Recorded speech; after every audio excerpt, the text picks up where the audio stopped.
పదాభివందనం. నేను ధర్మవరం నుంచి వచ్చానండి.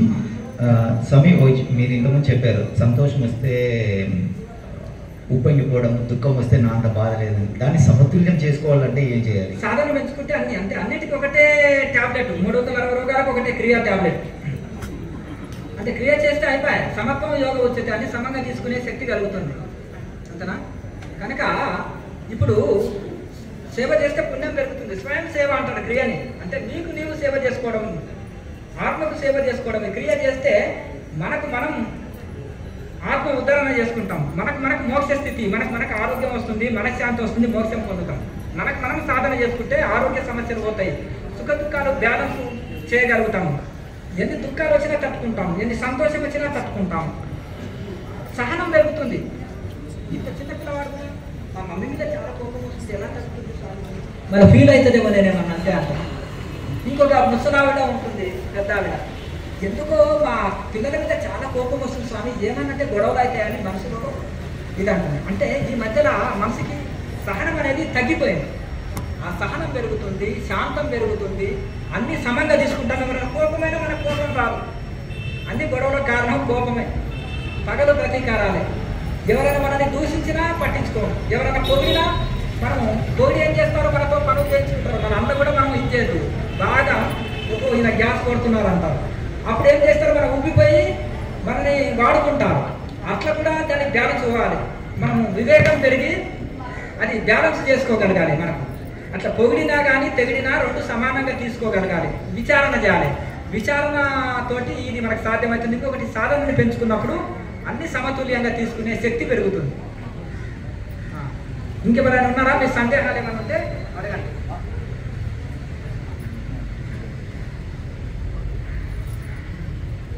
ఇప్పుడు మనం ఇక్కడ క్లాసు చేసుకున్నట కోసము ఈ అవకాశం ఇచ్చిన సత్యసాయి బాబా వారికి, జానకి రామయ్య గారి పేరు మీద ఉంది కాబట్టి జానకి రామయ్య గారికి, వారి కుమారుడు మన రత్నాకరు రాజు గారికి, మరియు ఇప్పుడు దీన్ని మెయింటెనెన్స్ చూసుకుంటున్న రాజారెడ్డి గారికి ధన్యవాదము. ఇప్పుడు వారు లేరు, అదే కేరళ వెళ్ళారు అర్జెంటుగా. రాజారెడ్డి గారు మనకు వారి ఆధ్వర్యంలో ఇప్పుడు ఈయన మెయింటెనెన్స్ చూసుకుంటున్నారు.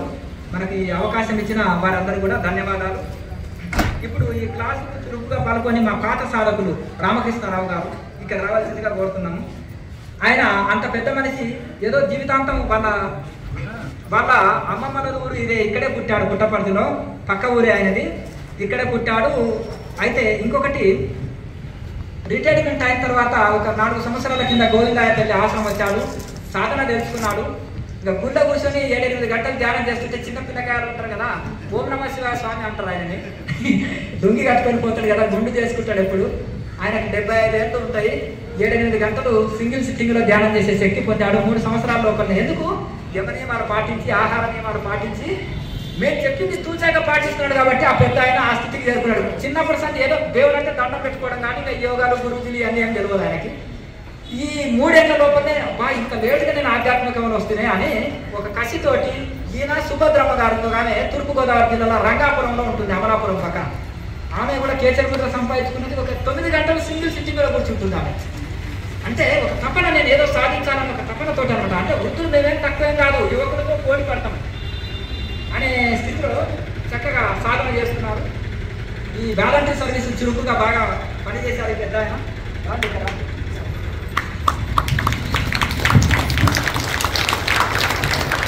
సాధనమే కాబట్టి కాకుండా సేవ, భక్తి సాధన సేవ. మన కేఎంసీ, మన యొక్క ఆశ్రమ సిద్ధాంతం భక్తి సాధన సేవ.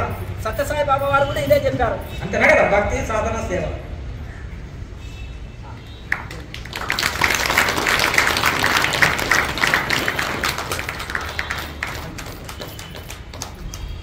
శ్రీనివాస్ గారు ధర్మవరం,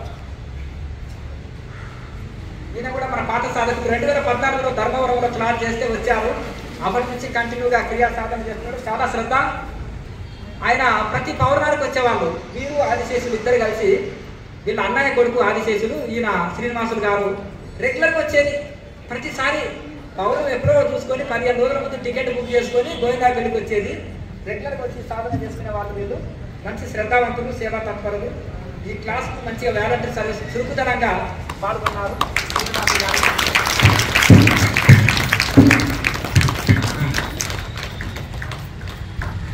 ఆదిశేషులు గారు వాళ్ళ అన్నయ్య కొడుకే, ఇద్దరు కలిసి వచ్చేవాళ్ళు. 1-2 శాతం జాగ్రత్తలు వచ్చి హోమంలో కూడా కూర్చున్నారు. హోమాలు కూడా ఉంటాయి, అందరూ ఇంటికాడే కూర్చోవచ్చు. హోమాల పూజల్లో కూడా క్రియా సాధన చేసే వాళ్ళకి వేరే హోమం కాదు, ఇదే క్రియనే యజ్ఞం, యోగ యజ్ఞం అంటారు. ఇది మంచిది. అందరూ ఒకసారి. తర్వాత మనకు సుబ్బరాజు గారు, వీరు కూడా ఒకసారి వచ్చి క్లాస్ చేశారు గోవిందాపల్లిలో. ఇక చురుకుగా పాల్గొని మనకు ఇక్కడే ఉంటారు. బాబా సేవలో ఉంటున్నారు. బాబా శిష్యుడినా భార్యభర్తలు జీవితం అంకితం చేశారు. ఇక స్వామి కూడా సాధన చేశారు కదా, సాధన ధ్యానం చేసుకొని స్వామి కూడా ఒప్పుకుంటారు కాబట్టి ధ్యానంలోకి వచ్చి నేర్చుకొని సాధన చేస్తున్నారు. ఇక ప్రశ్న జవాబులో రండి. అక్కడ మంచి ఇంకా మీకు ఏమైనా సందేహాలు ఉంటే అడగండి. అందరూ ఎందుకంటే సందేహం అనేది నెత్తి మీద బరువులు అంటే ఆ బరువుని మనం కిందికి దించుకుంటే తేలిక అవుతుంది. అది కష్టాలు పోతాయా లేదా అనుకున్నాడు. నేను ఎప్పుడైతే పోతాయో కష్టాలు అనుకుంటా నేను బ్రహ్మంగారిని నమ్ముకొని ఆయన కలుసుకుంటూ ఉండేవాడు. ఒక తోటలో అనుకున్నాను, ఒక పాము వచ్చి నేను పడుకున్నాను, అది జ్ఞాపకం లేదు. నేను వచ్చి నీరు కప్పుకుంటూ వచ్చాను. అది ఏమి కోసమో నీరు కప్పుతుందో ఏమిటో తెలుసుకున్నాను. ఒకటి, కొంతమంది 10 అంతస్తుల బిల్డింగ్ మీద ఉంటబడి హాస్పిటల్లో నెల రోజుల నుండి బయటకు వచ్చి ఆరోగ్యంగా పనులు చేసుకుంటారు. కొంతమంది పోత బోర్లు పడితేనే చనిపోతారు. అంటే అయ్యా ఆయుష్ ఉంటే ఏదో దేవుడు రక్షించకపోదునా అంటారా అన్నమాట. ఇక్కడ కింద తట్టుకొని బోర్లు పడిన ఆయన చనిపోయాడు, 10 అంతస్తుల నుంచి పడిన ఆయన మాత్రం బతికిండు. అంటే మన యొక్క ఒకటి, ఎందుకంటే మనకు ఏదైనా అది విషపాము, మనకు ఆయుష్ అయిపోతే కాటేస్తుంది. అర్థమైంది కదా. మనకు ఆయుష్ అయిపోలే కాబట్టి పుణ్యబలం ఉంది కాబట్టి అది వద్దకు వచ్చినా ఏమనలేదు. అంతే కదండి. మనం అనుకుంటాం కానీ కనిపించిన పాము అంటే ఎందుకు భయపడాలండి? ఆశ్రమంలో అలా వస్తూ పోతుంటాయి, ఎప్పటికీ మనం దాని దగ్గరికి వచ్చి తెలియక తోక దొక్కుతానో చీకట్లో దానికి ఏదైనా అపాయం తలపెడితేనే మనం తిరిగి అపాయం చేస్తుంది. కానీ వాటి జోలికి వెళ్ళినంత వరకు ఏమీ చేయవాలి. మన పాము అంటే ఏంటంటే అది కలిసేది కదా, అది ఎందుకు కరవలేదు, నాకు పడగ ఎందుకు పట్టింది అనేది అనుమానం. ఇక్కడ అర్థమైంది కదండి. అన్ని కరవండి, దానికి అపకారం చేస్తే ఇంకోటి యాక్షన్ రియాక్షన్. జంతువుల్లో ఒక పొడిసే ఎత్తు ఉంటుంది, దాన్ని చూసి అన్నీ అన్నం అనుకోండి, అది ఇలా అంటది, భయపడుతుంది. జంతువు గుణం ఏంటంటే భయపడుతుంది. 4 అడుగులు వెనకేస్తుంది, ఎత్తు మొక్క పొడవడానికి వస్తుంది. జంతువు గుణం భయపడము, భయపెట్టడం. పాము కూడా చూడండి, మనం ఎవరైనా రోజు వెనక్కి తగ్గుతుంది, మన పుస్తకం అంటుంది. అంటే జంతువు గుణం భయపడుతుంది మొదలు, తర్వాత భయపెడుతుంది. ఎందుకంటే దాని లోపల భయం ఉంది కాబట్టి భయపెడుతుంది. అది యోగి గుణం భయపడడు, భయపెట్టడు. లోపల ఉంటే కదా భయం. మీ ఇంట్లో పప్పన్న ఉంది, అదే పెడతారు, ఇంకా వేరే పెట్టరు, అదే వండుకున్నారు కాబట్టి. అంటే మన దగ్గర ఏది ఉందో అదే పెడతాము. లోపల భయం ఉందనుకో ఇతరులకు భయం పెడతాము. ఎవరైనా ఇతరులని బాగా భయపెడుతున్నారంటే అతను తిరిగి వాళ్ళని గుర్తుపెట్టుకోండి. ఎందుకంటే లోపల బాగా భయం ఉంది కాబట్టి ఇతరులకు పెడుతున్నారు. ఎవరైతే నిర్భయం ఉందనుకో, ఒక యోగి ఋషి ఉన్నారు అనుకోండి, ఆయన భయపడడు, భయపెట్టాడు. లోపల భయం లేదు కాబట్టి ఇతరులకు పెట్టాడు. స్వామి నమస్కారం. నమస్తే సార్. నా పేరు ధనలక్ష్మి, మా ధర్నాల నుంచి వచ్చినాను స్వామి. నేను 6-7 సంవత్సరాలుగా ధ్యానం చేస్తున్నాను. భూమధ్యంలో దృష్టి పెట్టి ధ్యానం చేసినాను స్వామి. ఆ చేసినప్పుడు ఏమైతుందంటే నాకు కొత్తగా తిరగడం, కింద పడిపోవడం అట్లా జరుగుతుంది. ఇది 4-5 సంవత్సరాలుగా నాకు ఉంది స్వామి. డాక్టర్ దగ్గర చూపించుకున్నా ఇది ఏ ప్రాబ్లం అయితే లేదు అంటున్నారు. దీని పరిష్కారం చెప్పండి స్వామి. క్రియాయోగంలో ఇటువంటి సమస్య ఉండదు. మీరు నార్మల్ ధ్యానం చేస్తున్నారు కాబట్టి అన్నమాట, నార్మల్ ధ్యానం చేస్తున్నారు. ఇంతవరకు కూడా ఆ పెద్ద మనిషి అడిగితే చెప్పిన ఊగిపోతున్నాయి, ముద్రలు పడుతున్నాయి, ఇదంటే నార్మల్ ధ్యానం చేశారు. క్రియాయోగం చేస్తే అటువంటిది రాదు. క్రియాయోగము ఇప్పుడు తెలుసుకున్నారు కదా, దాన్ని కంటిన్యూ చేస్తే శరీరము బాడీ కంట్రోల్ ఉంటుంది. ఎప్పుడైతే మైండ్ బాడీ కంట్రోల్ ఉంటేనే ధ్యానం సాగుతుంది. మీరు నార్మల్ మెడిటేషన్ చేస్తున్నారు కాబట్టి ఈ యోగాభ్యాసం వలన నరాల వీక్నెస్ పోతుంది. మీకు కొన్ని శరీరంలో ఒక ఎటువంటి నరాల వీక్నెస్ ఉన్న వల్ల కానీ, శరీరంలో బలహీనత ఉన్న వల్ల కానీ, శరీరం ఇట్లా ఊగిపోవడం కానీ, ఇలా ఊగిపోవడం కానీ, లేకపోతే ఇలా పడిపోవడం కానీ జరుగుతుంది. ఈ యొక్క నరాల్లో శక్తివంతంగా అవుతాయి. ఈ ప్రాణాయామం వలన వాయునాళాలు శక్తివంతమవుతాయి. ఆసనాల వలన రక్తనాళాలు శుద్ధి అవుతాయి. అప్పుడు బాడీ మైండ్ కంట్రోల్ అవుతుంది. ఈ ప్రాణాయామం ఏదైతే ఉందో మీరు 1 గంట సేపు చేసి తర్వాత మెడిటేషన్ చేయండి, ఆటోమేటిక్గా మీ నాడుకు శక్తివంతమై ఊగిపోవడం అనేది ఉండదు. అయితే కొంతమంది ఏమనుకుంటారు అంటే ఎంకరేజ్ చేస్తుంటారు కదా ఊగిపోతుంటే, అట్లా ఎంకరేజ్ చేయదు, అది తప్పు ధ్యానం కిందకు వస్తుంది. సంతోషం. కాశీనాయన సిద్ధుడు అంతేనా? సరే, కాశీనాయన ఎందుకంటే అన్నదానం చేయండి. ఆ కరువు కాలంలో భోజనానికి కరువు లేదు. ఆయన ఉండే కాలంలో ఇప్పుడు భోజనానికి కరువు లేదు, కానీ వారు ఎంతో మందికి గుళ్ళు పాడుబడిన గుళ్ళని మంచిగా ఆయన రిపేర్ చేయించి మంచిగా మళ్ళీ పూజలు అందుకునేటట్టు చేసి, అలాగే ఎంతో మందికి దుఃఖం తిండి లేని వాళ్ళకి భోజనం పెట్టిన మహానుభావుడు. 200-300 ఆశ్రమాలు ఆయన అన్నసత్రాలు, చాలా సేవని ఉపదేశించిన మహానుభావుడు.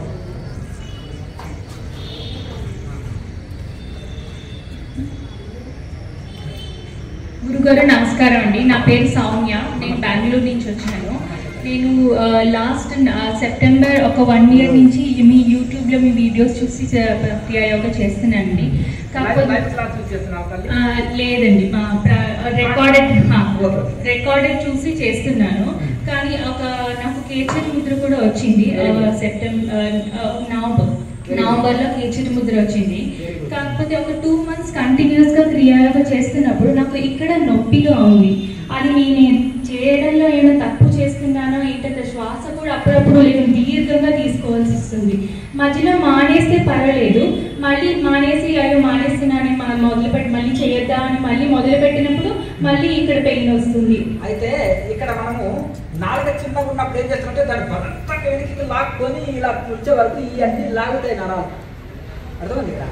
ఇవన్నీ అప్పుడు ఏం చేయాలంటే ఈ నాలుక ఎక్సర్సైజ్ చేసి నాలుక ఇంకా పొడిగేటట్టు చూడండి. అప్పుడు పూర్ణ కేచరి వేసినప్పుడు ఇక్కడ లాగదు. పూర్ణ కేచరి వచ్చింది గురువు. అంటే వచ్చినప్పటికీ కూడా నాలుక చిన్న ఉంటేనే ఇక్కడ ఈ నరాలు లాగుతున్నాయంటే ఇంకా నాలుక పొడుగు కావాలి మీకు. అప్పుడు మీకు ఏమైందంటే ఇక్కడ నరాలు లాగవు. అదే మీరు మామూలుగా అప్పుడు కూడా బాగా ఎక్సర్సైజ్ ఉన్నాయి, ఇంకా బాగా ప్రాక్టీస్ చేస్తే నాలుక పొడుగు అయినప్పుడు ఈ నరాలు లాగవు ఇంకా. అలానే ఇంకో డౌట్ గురించి, ఉల్లిపాయ వెల్లిపాయ సాధన చేసేటప్పుడు ఖచ్చితంగా ఉల్లిపాయ వెల్లిపాయ మానేయాలా? అంటే ఇక్కడ చూడండి, అవి మసాలా వస్తువుల కిందకి చెప్పిండు. ఉల్లి చేసి నేను తల్లి కూడా చేయదు అని అంటారు కొంతమంది. అది ఏం చేస్తుంది? ఉల్లిపాయ సర్వగుణం ఇస్తుంది అనుకో. చలువకు ముల్లంగి లేదా చలువకు జీలకర్ర బాగా కూరల్లో వేసుకోండి. చలువకు మనము ఉసిరికాయ పొడి ఉంది, రకరకాల వాడుకోనికి ప్రత్యామ్నాయంగా ఉంటుంది. అది మసాలా వస్తువు శరీరానికి ఈ యొక్క ఆధ్యాత్మికంలో కోపతాపాలు ఇస్తుంది, రజోగుణాన్ని పెంచుతుంది, ఉద్రేకతల్ని పెంచుతుంది. మసాలా వస్తువు అది భగవద్గీతలో కూడా నిషేధించాడు కృష్ణ పరమాత్మ. కనుక ఆ యొక్క 6వ అధ్యాయంలో యుక్తాహార విహారస్య శ్లోకాల్లో కొన్ని శ్లోకాల్లో చెప్పారు. ఎందుకంటే రజోగుణ పదార్థాలు ఏవి అనేది 13వ అధ్యాయంలో చెప్పారు. రజోగుణ పదార్థాలు ఏంటి, తమోగుణ పదార్థాలు ఏంటి, ఈ యొక్క సత్వగుణ పదార్థాలు ఏంటి అంటే రజోగుణ పదార్థాలు నాలుగు మీద రుచిగా ఉంటాయన్నమాట. ఇక్కడ ఏంటంటే ఇక్కడ ఉల్లిపాయ వెల్లిపాయ ఇట్లా పండు మిర్చి వేసి చేస్తేనే దోశ బండి నడుస్తుంది రాయలసీమలో. ఎర్రగారం ఉంటేనే దోశ బండి నడుస్తుంది. అయితే ఇప్పుడు తగ్గాయిలేండి చాలా మంది, కానీ అప్పుడు ఎవరైనా వచ్చి అది తిన్నారనుకోండి కళ్ళలో నీళ్ళు ముక్కులాగా నీళ్లు ఇలా కారిపోతుండే. ఓహో ఈయన కొత్త ఉన్నట్టున్నాడు ఈ ప్రాంతానికి అంటే. కనుక అవి ఏంటంటే మసాలా వస్తువులు తగ్గిస్తే చాలా మంచిది. కనుక ఎక్కువ కారం ఉండొద్దు, ఎక్కువ ఉప్పు ఉండొద్దు. ఉల్లిపాయ వెల్లిపాయ అనేది మసాలా వస్తువు. అల్లం బాగా వేసుకోండి. ఇంకోటి వెల్లిపాయ అనేది గ్యాస్ ఇస్తుంది, శరీరానికి గ్యాస్ ట్రబుల్ ఇస్తుంది. ఈ అల్లం ఎక్కువ వేసుకోండి, కావాల్సినంత వేసుకోండి. అల్లం గ్యాస్ ట్రబుల్ బలబద్ధకం తీసేస్తుంది, శరీరంలో వాతం తీసేస్తుంది. అల్లం వేసుకోవచ్చు. వెల్లిపాయ బదులు అల్లం వేసుకోండి, ఉల్లిపాయ బదులు ముల్లంగి వేసుకోండి సరిపోతుంది. లేదంటే క్యాబేజీ వేసుకోండి. కొంతమందికి ఉల్లిపాయ లేదు పప్పు ఎట్లా కుదురుతుందండి.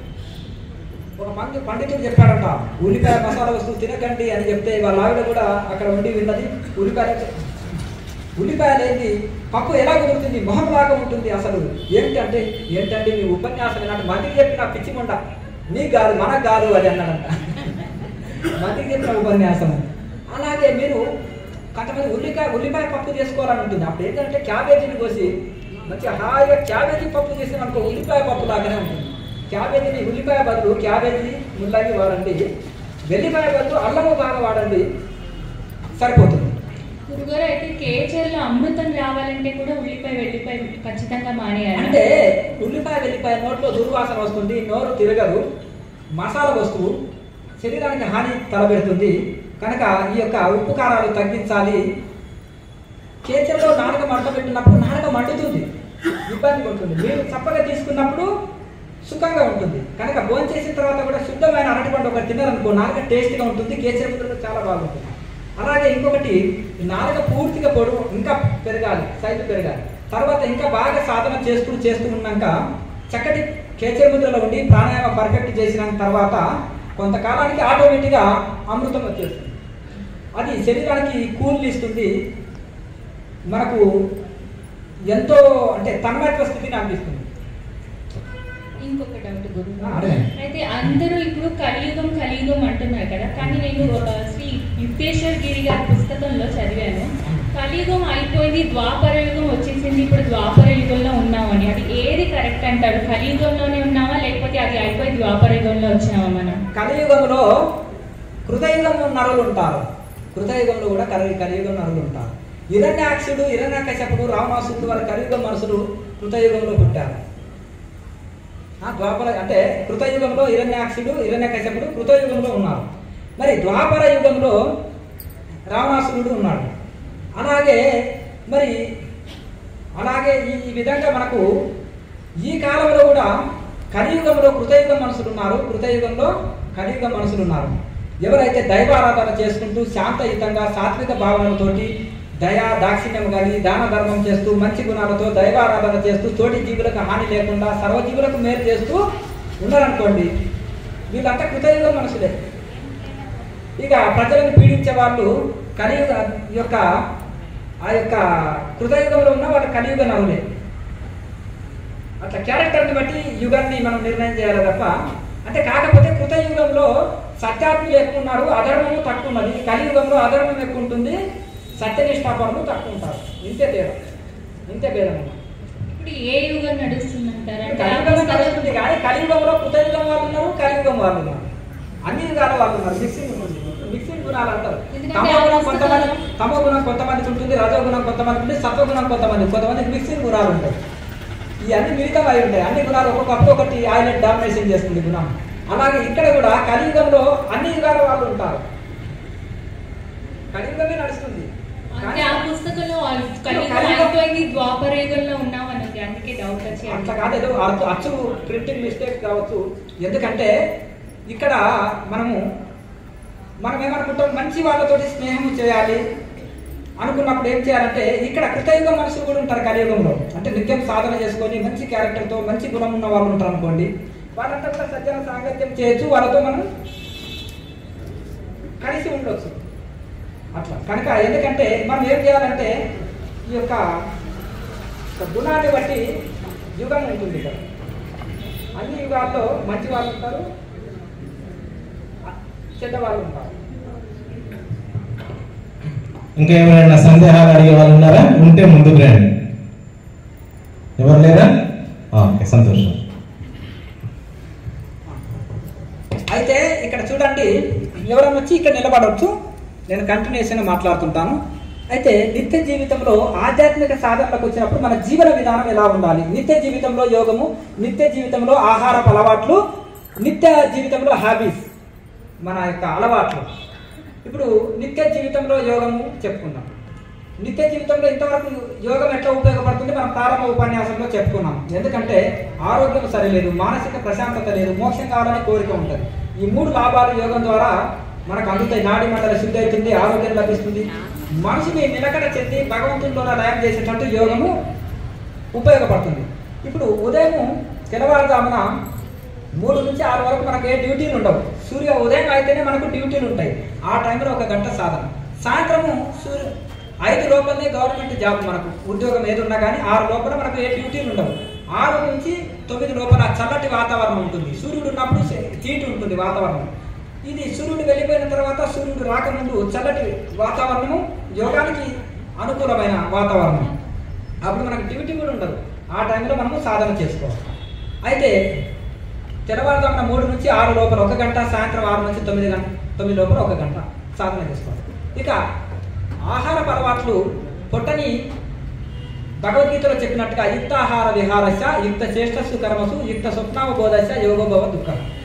అంటే సమస్త దుఃఖాలని దూరం చేసే యోగం మనకు వంట పట్టాలంటే ఏం చేయాలంటే యుక్తాహార విహారాలని పాటించాలి. అంటే మితాహారమే తీసుకోవాలి, మితంగానే మాట్లాడాలి, మిత వ్యవహారమే నడపాలి, మితమైన నిద్రనే పోవాలి. ఎక్కువ నిద్రపోతే ఏంటంటే ఒళ్ళు బరువెక్కి ఇంకా అలసట కూడా వస్తుంది. చూడండి, ఒళ్ళలో బరువెక్కిపోతుంది బాగా ఎక్కువసేపు నిద్రపోతే కూడా. కనుక ఎంత అవసరమో అంత నిద్రపోవాలి, ఎంత అవసరమో అంతే భోంచేయాలి. మరి మితాహారం అనేది ఏంటంటారు? పొట్టని 4 భాగాలుగా విభజిస్తే పొట్టనిలో సగ భాగమే ఆహారం తీసుకోవాలి, పావు భాగము నీరు తీసుకోవాలి. అది భోంచేసిన గంట సేపటికి నీరు తీసుకోవాలి.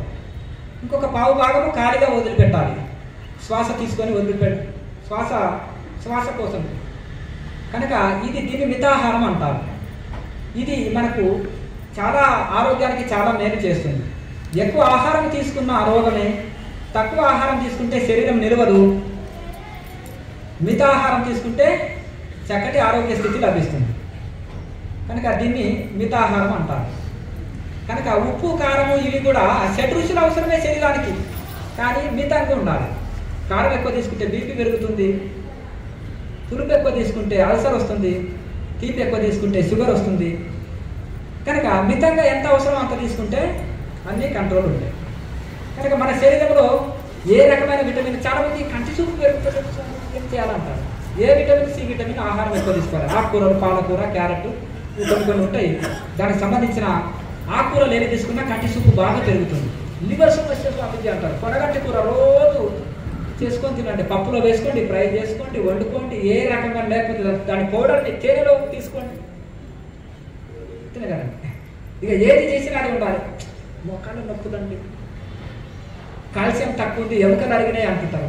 మునగాకు పప్పు, మునగాకు సాంబారు, మునగాకు పచ్చడి, మునగాకు కూర, ఇలా మా అర్థం అదే. మునగాకుని రెగ్యులర్గా వాడండి. మునగాకు పొడి కొట్టుకొని కారపొడిలో కలుపుకోండి, మునగాకు కారపొడి. మళ్ళీ మునగాకు పొడిని బెల్లము తేనె కలుపుకొని మునగాకు హల్వా, అది కూడా రోజు 2 స్పూన్లు లేవంగానే తినండి. మునగాకు రసాన్ని మేకపాలలో తీసుకుంటే అమృతం, లేదంటే ఆవు పాలతో తీసుకోండి. శరీరంలో ఉండే వాతం తీసేస్తుంది, నీరు తీసివేస్తుంది, అలాగే కాల్షియం పెంచుతుంది, ఎముకలు దృఢంగా అవుతాయి. అట్లా అంటే మనం తీసుకునే ఆహారమే ఔషధంగా ఉండాలన్నమాట. అట్లా మనకి ఏ శరీరంలో ఏ లోపం ఉంది దానికి సంబంధించిన ఆహారాన్ని తీసుకోవాలి. ఏ విటమిన్ లోపం ఉంది దానికి సంబంధించిన ఆహారాన్ని తోటి భర్తీ చేయాలి, ట్యాబ్లెట్ల తోటి కాదు. కనుక చాలామంది మిక్సింగ్ పప్పులు ఉంటాయి, ఎన్నో రకాల పప్పులు ఉంటాయి, 10 రకాల పప్పులు అది ఇంత వెళ్ళి మన దిక్కు వేరు, నార్త్ ఇండియన్ వాళ్ళు ఎక్కువ వాడతారు. అట్లా 10 రకాల ఆకుకూరలు అదొకటి వేయండి, కనగూరలు అంటారు కదా. తర్వాత ఆకుకూరలు పప్పులు ఎక్కువ మిక్సింగ్ వేసిన అనుకో ఎక్కువ విటమిన్స్ అందుతాయి. మనము తీసుకునే దాంట్లో టేస్ట్గా ఉండాలి, శుభ్రత పరిశుభ్రత ఉండాలి, రుచిగా ఉండాలి, శుచిగా ఉండాలి, ఎక్కువ క్యాలరీల శక్తి కూడా ఉండాలి. సారం లేని తినమంటలేదు, తమో గుణం అని చెప్తుంది భగవద్గీతని. సారం లేని, పాచిపోయింది, శక్తి లేనివి ఉంటాయి కదా, కుళ్ళిపోయినవి, ఇవి తమో గుణస్తులు. ఇక మసాలాలు ఎక్కువ చేసి ఎక్కువ కారం, ఉప్పు, మసాలాలు ఇవన్నీ ఉంటాయి కదా, ఇవి రజో గుణస్తులు తీసుకుంటారు. తీసుకునేటప్పుడు నాలుగకపోతే రుచి ఉన్న తర్వాత దుఃఖాన్ని కలిగిస్తుంటాయి. మన ఫంక్షన్కి వెళ్ళి ఎప్పుడైనా డాల్టా అది వేసి చేశారనుకోండి, 3 రోజులు వాష్రూమ్కి వెళ్ళి పొట్ట పాడవుతుంది. అలాగే సత్వగుణ ఆహారం అంటే తీసుకునేటప్పుడు సుఖము, తీసుకున్న తర్వాత కూడా సుఖంగా ఉండాలి. పొట్టలో పాలు ఉన్నాయి, తాగేటప్పుడు సుఖం, తాగిన తర్వాత సుఖం. ఆకుకూరలు, కూరగాయలు, పప్పు, అన్ని రకాల పప్పులు, తాజా పప్పులు, ఇది తీసుకునేటప్పుడు సుఖము, తీసుకున్న తర్వాత కూడా సుఖంగా ఉంటుంది. కనుక ఇట్లా ఈ విధంగా సత్వగుణ పదార్థాలు తీసుకోవాలి. ఆహారం అనేది మన ఆరోగ్యము ఆహారం మీదే, తీసుకునే ఆహారం మీదే ఆధారపడి ఉంటుంది. ఎవరైతే క్రమశిక్షణ, డిసిప్లిన్, కొంత ప్రాణాయామ అభ్యాసం, ఆసనాలు, కొన్ని యోగాభ్యాసం, అలాగే కొంచెం ఆహార నియమాలు పాటిస్తారో, కొంత క్రమశిక్షణ పాటిస్తారో వాళ్ళు సంపూర్ణ ఆరోగ్యంగా ఉంటారు. కొంతమంది పెద్ద వయసులోనే హెల్తీగా ఉంటారు, కొంతమందికి చిన్న వయసులో అన్ని జబ్బులు వస్తుంటాయి. మనము పూర్వకాలంలో ఒక 20 సంవత్సరాల కింద పెట్రోల్ బంకులు ఇన్ని లేవు. ఏదో షాపులో రోడ్డు మీద పెట్రోల్ పోయించుకున్నాం అనుకో, ఏమవుతుంది, పొగ ఎట్లా వస్తుంది, అంటే గ్యాస్ గడుపుతుంటే. కల్తీ పెట్రోల్ తోటి ఇంజన్ తొందరగా పాడవుతుంది. అలాగే కల్తీ భోజనం తోటి రోడ్ సైడ్ ఫుడ్ ఉంటుంది కదా, స్ట్రీట్ ఫుడ్, జంక్ ఫుడ్ అంటారు. ఆ జంక్ ఫుడ్ స్ట్రీట్ ఫుడ్ తోటి ఆరోగ్యం పాడవుతుంది. మా ఆరోగ్యం బతికి బాగుంటామండి అంతే కదా. బయట రోడ్డు మీద అయితే చెమట వేయరు, పురుగులు ఉండవు. ఇక వారం రోజుల కింది నూనె అదే వాడుతూ ఉంటారు, ఈగలు వాలి, దోమలు వాలి, అదన్నీ ఉండవు కదా. కనుక అట్లా ఆ విధంగా మనము రకరకాలుగా ఇది ఉంటుంది. ఇప్పుడు బయట చపాతీ తిన్నామనుకోండి, మురిగిపోయిన కోడిగుడ్లు, మురిగిపోయిన అరటి పండ్లు వేసి ఇక తొక్కుతుంటారు కాళ్ళతోటి. ఇక వారానికి చేసి పెట్టినామనుకోండి, ఓవెన్లో పెట్టేస్తే హీట్గానే ఉంటుంది ఎప్పుడు చూసినా. కానీ ఇక అర్ధరాత్రి 12ంటికి పోయినా 2 గంటలకు పోయినా హీట్గా పెట్టేస్తుంటారు. అది నెలకింది సర్ది పెట్టాలని రోజు అట్లా ఆ విధంగా ఆ యొక్క ఇది అనమాట. ఎప్పుడైతే ఫ్రిడ్జ్లో వచ్చిందో సర్ది పెట్టాలి. ఇక అది వచ్చిన తర్వాతనే అన్ని రోగాలు వస్తున్నాయి మనిషికి. సాధ్యమైనంత వరకు ఫ్రిడ్జ్ వస్తువులు వాడకూడదు.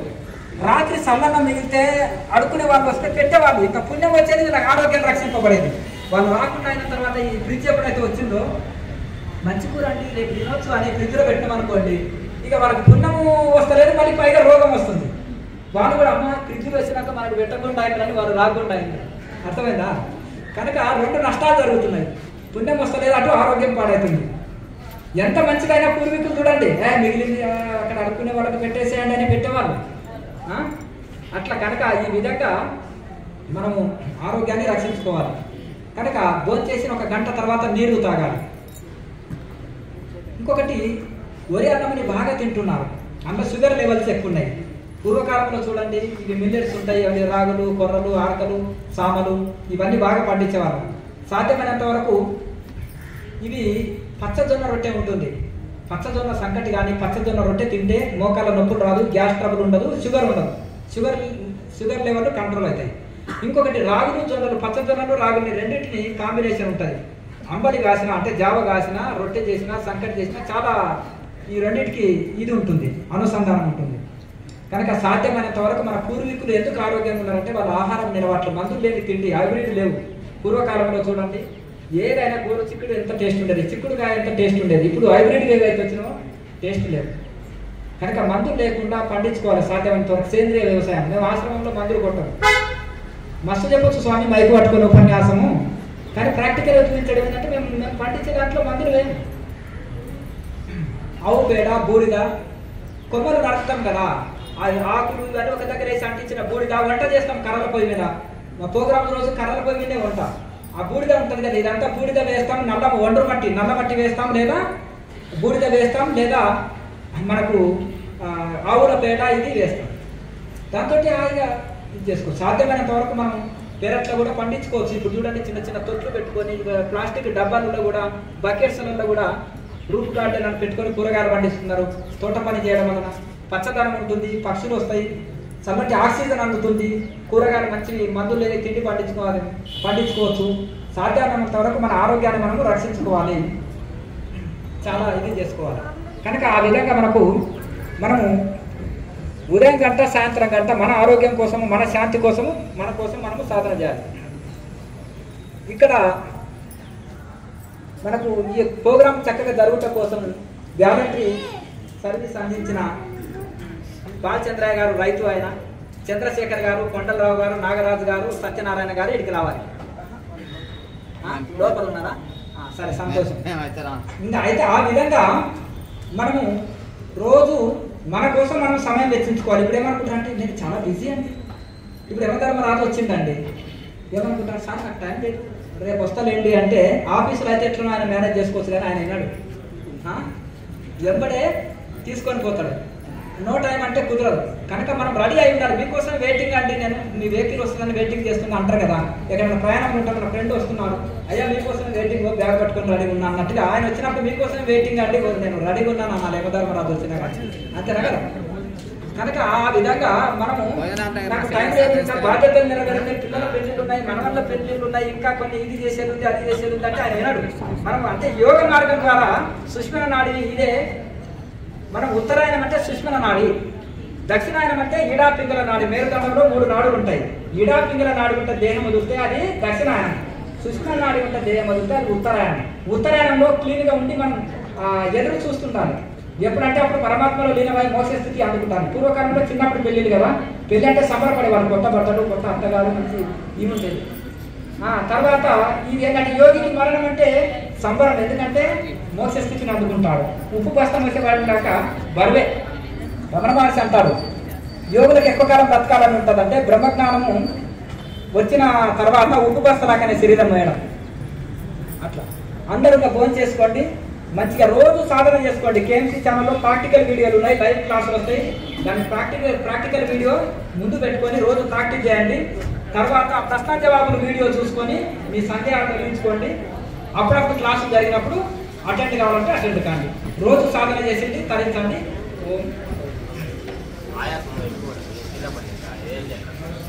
అల్లం ఎక్కువ వాడాలి. వాము జీలకర్ర ఇటువంటి వాడితే కొద్దిగా ఆయాసం అనేది పోతుంది, ఉబ్బసం ఆయాసం పోతుంది.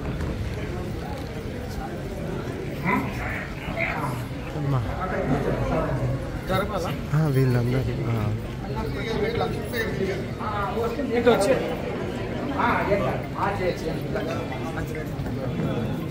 అక్కడ ఉంటుంది, ఏం కాదు, భయపడనక్కర్లేదు. మన శూన్యంలోకి వెళ్ళిపోతే చీకట్లోకి వెళ్ళిపోయినట్టు అనిపిస్తుంది, భయపడనక్కర్లేదు.